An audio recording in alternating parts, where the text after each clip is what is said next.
Japanese Boys Festival.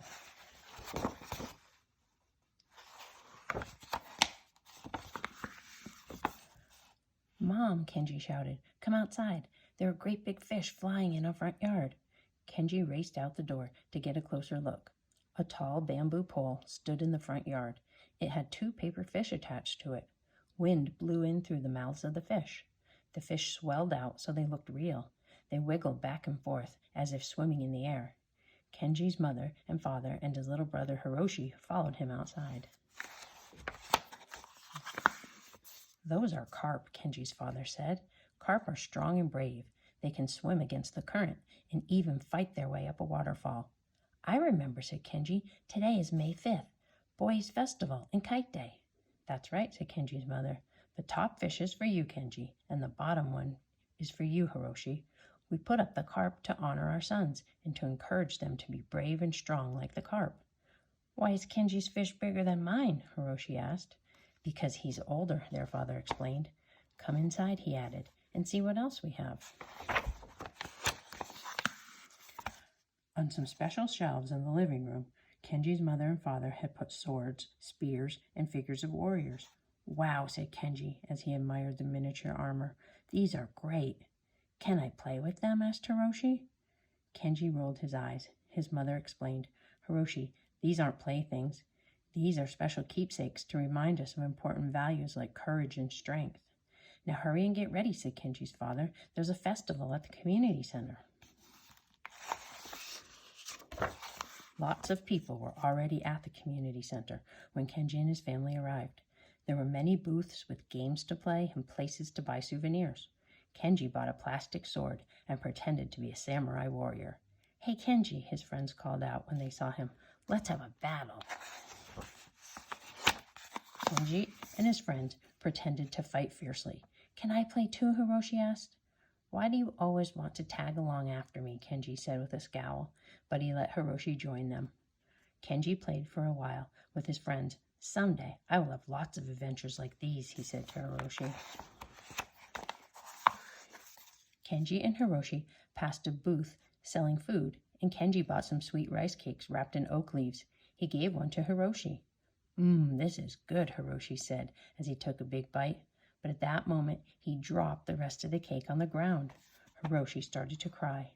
Kenji rolled his eyes in frustration, but he said, "Don't cry, Hiroshi." Then he bought him another cake. Soon it was time for the best part of the day, the kite flying contest.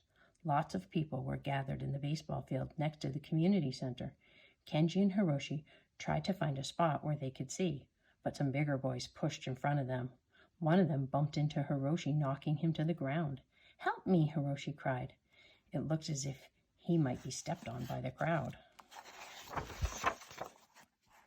"Don't worry, Hiroshi," Kenji exclaimed. "I am here." Kenji hurried to Hiroshi and helped his little brother stand up. Then he put his arm around his shoulders. One of the contestants sailed their kites into the sky. Kenji's father had a kite that looked like a hawk. The breeze was just strong enough for an exciting contest. Each kite flyer tried to tangle his kite string with the others. Each one pulled and tugged and twisted, trying to make the other kites lose their balance and fall to the ground. The last kite in the sky would be the winner. Kenji and Hiroshi laughed and cheered. They watched their father's kite zigzag around and They watched their father zigzag his kite around and bring down a dragon kite, then zigzag again, avoiding someone else. Soon his hawk and a large green carp were the only kites in the sky. Carefully, Kenji's father measured out a little extra string. Then with a twist and a turn, he swung his kite around. The last 2 kites tangled, and the green carp lost its balance and fell to the ground. Kenji's father had won. "I can't wait until I'm old enough to be in the contest," Kenji said, watching his father with admiration. "I want to be just like Dad." "I could be in it too," said Hiroshi. Kenji smiled at his brother. "Someday we'll both be in it," he said. At home that night, Kenji's mother prepared special baths for each of her sons. After the dirt was washed away, Kenji and Hiroshi soaked in a tub with clean, warm water. Their mother put a long soared like leaves of the iris plant in the water. This was to give the boy strength. I'll grow up to be strong and brave, Kenji said to his mother as she tucked him in that night. From what Hiroshi told me, you already are strong and brave, said his mother. You let him play with you and your friends, bought him an extra rice cake, and protected him from the crowd. I'm very proud of you, my son. And Kenji's mother kissed him goodnight and turned out the light.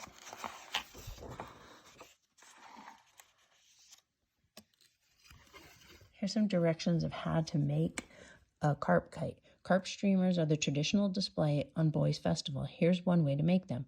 You'll need a round metal ring about 3 or 4 inches in diameter, a long sheet of paper such as newsprint, paints, tape, and string.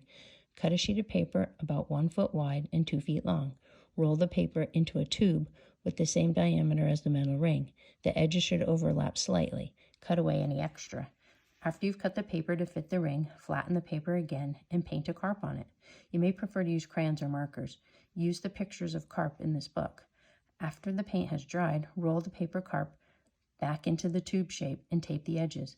Place the metal ring in the carp's mouth and fasten it in place with tape. Tape a piece of string to the top inside of the carp's mouth and hang it where the wind can blow through it. Carp streamers are traditionally displayed on bamboo poles. Japanese Girls Festival, or Dolls Day. Japanese Americans celebrate May 5th to honor their sons and encourage them to be strong and brave. They also celebrate a day to honor their daughters. This is March 3rd, Dolls Day. On March 3rd, Japanese families set up a display of beautiful dolls in their homes. Special shelves are set up. There can be 3, 5, or 7 shelves, but the top shelf always contains the prince and the princess dolls, each beautifully dressed. On the shelves below, there will be 3 ladies of honor and 5 court musicians. Some families add noblemen, servants, guards, and footmen. Other things such as furniture, playing cards, fans, and musical instruments are also added. Every detail is carefully studied. Because these dolls are not to be played with, they are to be looked at and admired. Many of the dolls will have been in the family for generations. The most important event of the day is a miniature feast. The daughters in the family will prepare tiny dishes of soup, fish, vegetables, rice cakes, and other special foods. Some of the food is placed on tiny plates in front of the dolls, who are given tiny chopsticks. Tea is also served. On this special day, each Japanese girl feels as if she is the princess on the top shelf of the display. But the girls also look forward to Dolls Day for one other reason. It's the one day of the year that their brothers have to behave.